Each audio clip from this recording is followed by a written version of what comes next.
అనగనగా ఒక కాకి, దానికొక పిల్ల.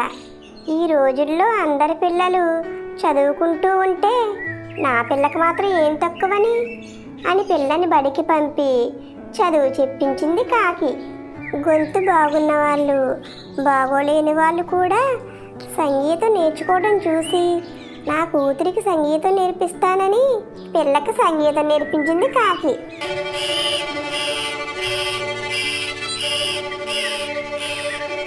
అందం ఉన్నవాళ్ళు లేని వాళ్ళు నాట్యం నేర్చుకుంటూ ఉంటే నా పిల్ల మాత్రం తీసిపోయిందా అని కాకి తన పిల్లకు నాట్యం నేర్పించింది.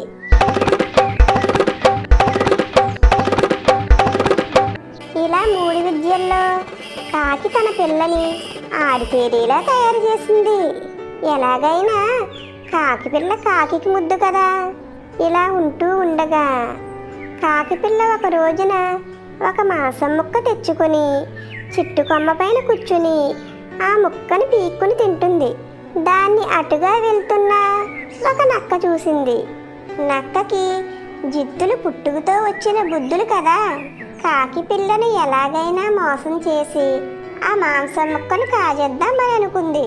కాకి పిల్ల కూర్చున్న చెట్టు దగ్గరికి వెళ్ళి కాకి పిల్లను చూసి, ఏం మరదలా, బాగా చదువుతున్నావా అని అడిగింది.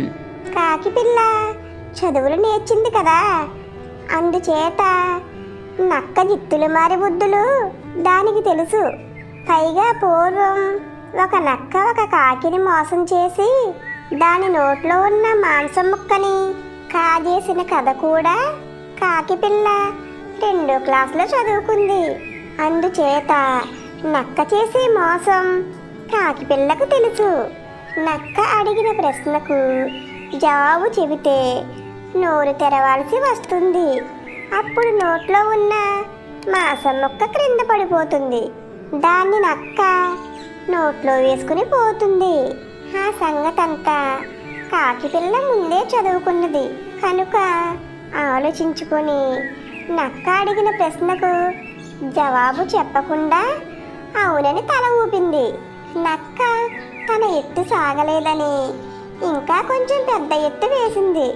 అవును మరదలా, నువ్వు సంగీతం నేర్చుకున్నావట, బాగా పాడతావట. నాకు సంగీతం అంటే భలే ఇష్టం. ఒక్క పాట పాడు మరదలా అంది నక్క.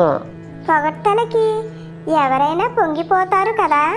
నక్క మాటలకి కాకి పిల్ల కొంచెం ఉబ్బి తబ్బిబ్బై పాట పాడింది. అయితే చదువుకున్న కాకి పిల్ల కదూ, అందుచేత ముందుగానే తన కాలితో మాంసం ముక్కను తీసి పట్టుకుని పాట పాడింది.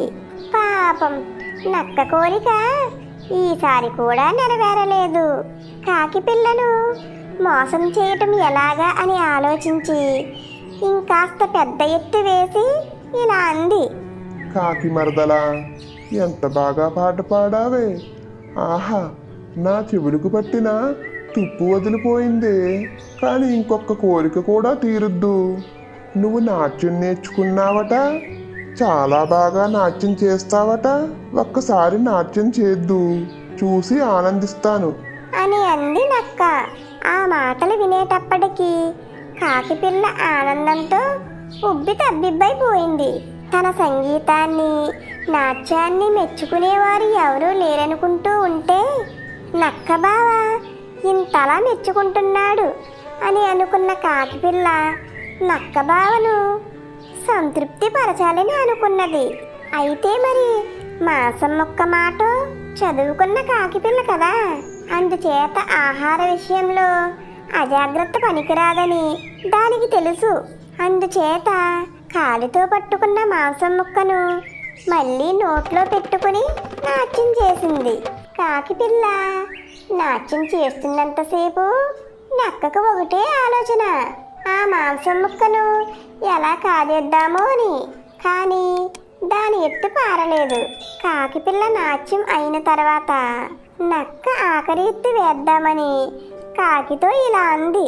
మరదలా, ఆహా, ఓహో, ఎంత బాగా పాడావు, ఎంత బాగా నాట్యం చేశావు. నిజంగా ఇవాళ నాకు సుదినం. అయితే ఇంకొక చిన్న కోరిక. ఆ కాస్త తీర్చావంటే అంతులేని ఆనందంతో ఇంటికి వెళతాను. ఇవాళ నేను పొందే తృప్తికి ఇక నాకు ఈ పూటకు అన్నం కూడా అక్కర్లేదు. అయితే కాకి మరదలా, నా కోరిక ఏంటంటే నీ ఆట పాట కలిసి చూడాలని ఉంది. పాట పాడుతూ నాట్యం చెయ్యి, హాయిగా ఆనందిస్తాను అని అంది నక్క. కాకి పిల్ల నక్క మాటలకు చెప్పలేనంతగా పొంగిపోయింది. కాకి పాట పాడుతూ నాట్యం చేస్తే మాంసం ముక్కలు ఏం చేయాలి? చదువుకున్న కాకి పిల్ల కదా, ఆలోచించి నక్క బావతో ఇలా అంది. నక్క బావ, ఇప్పటిదాకా బాగా పాట పాడి పాడి నాట్యం చేసి చేసి బాగా అలసిపోయాను. ఇంకా పాట పాడుతూ నాట్యం చెయ్యాలంటే ఒంట్లో ఓపిక ఉండాలి కదా.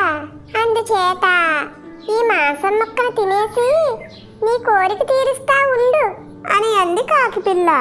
కాకి మాటలు వినేటప్పటికీ నక్కకు ఇక లాభం లేదని అనిపించింది.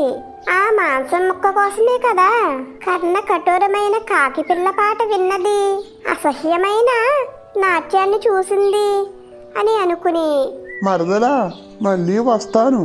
ఈ లోపల నువ్వు మాంసం ముక్క తినటం కానివ్వు అని చెప్పి బయలుదేరింది. కాకి పిల్ల అంతటితో వదులుతుందా? మాంసం ముక్క గుటుక్కుని మింగి వెళ్ళిపోతున్న నక్క బావని పిలిచి పాట పాడుతూ నాట్యం చెయ్యసాగింది. మా ఛానల్ కనుక మీకు నచ్చినట్లయితే లైక్ చేయండి, షేర్ చేయండి, కామెంట్ చేయండి, అలాగే సబ్స్క్రైబ్ కూడా చేసుకోండి.